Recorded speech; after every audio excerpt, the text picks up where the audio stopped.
Aujourd'hui, nous sommes à la journée numéro 2 de l'incubateur. Et donc, Elvire Bornand, sociologue, anime cette journée afin d'outiller et de proposer aux 10 personnes qui portent les projets incubés de construire leur grille d'enquête, leur grille d'interview. L'objectif de la journée est que les participants repartent avec leurs outils pour enquêter et les différents supports et objets qu'ils pourront mettre en œuvre dans le cadre de leurs interviews. Nous avons vu nos coachs, donc Julie et Aurélie, pour faire un petit point d'avancement sur ce qu'on avait fait. Elles nous avaient passé quelques commandes, à savoir travailler un peu sur notre pitch et travailler sur notre questionnaire. On cumulait, disons, peut-être une demi-journée, voire une journée. J'ai construit un plan d'action, construit une trame d'entretien semi-directif, testé la trame d'entretien auprès d'un collègue. J'ai rencontré la coach pour la première fois, où j'ai pu livrer à la fois mes questionnements et lui demander des conseils. Sa naïveté par rapport au sujet est assez intéressante parce que ça m'oblige à parler simplement du projet. J'ai commencé à réfléchir à mes questionnaires et à mon enquête pour mieux cadrer, on va dire, le projet.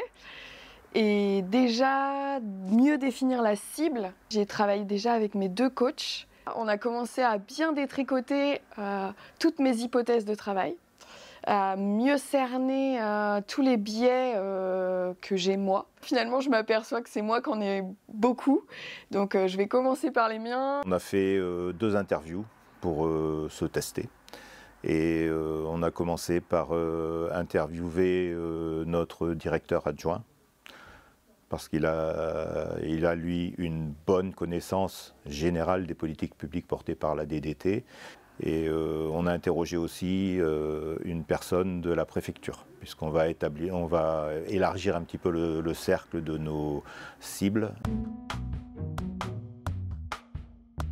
Ce qui m'a marqué, c'est davantage d'écouter l'interviewé, prendre en considération donc, son ressenti, comment est-ce qu'il perçoit les choses, et puis adapter donc notre interview, notre questionnaire pour en retirer le meilleur, puis avoir un projet finalement qui répond au mieux à leurs besoins, au plus proche.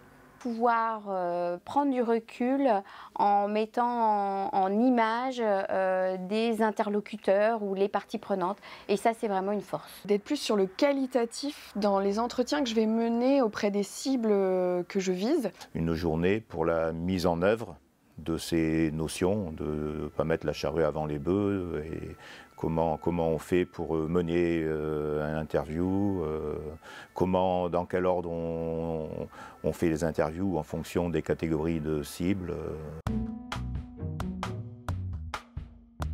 D'ici la 3e journée, nous allons en profiter pour réaliser donc toutes ces interviews auprès d'un public qu'on a identifié comme soit acteur principal, soit utilisateur principal de cet outil. Rencontrer le maximum d'interlocuteurs pour justement affiner mes hypothèses de travail. Je prévois de rencontrer les différentes personnes avec lesquelles je souhaite m'entretenir, qui vont justement être toutes les personnes qui représentent l'altérité face à mes propres positions, pour arriver à la 3e journée avec une bonne base de travail et une direction à prendre beaucoup plus claire, quoi. On a défini une dizaine de personnes de catégories différentes qui méritent d'être interrogées pour conforter la pertinence de notre projet. Dans le mois qui va venir, d'ici la 3e journée, on va organiser les interviews de toutes ces personnes. Je dirais empathie aujourd'hui. Image.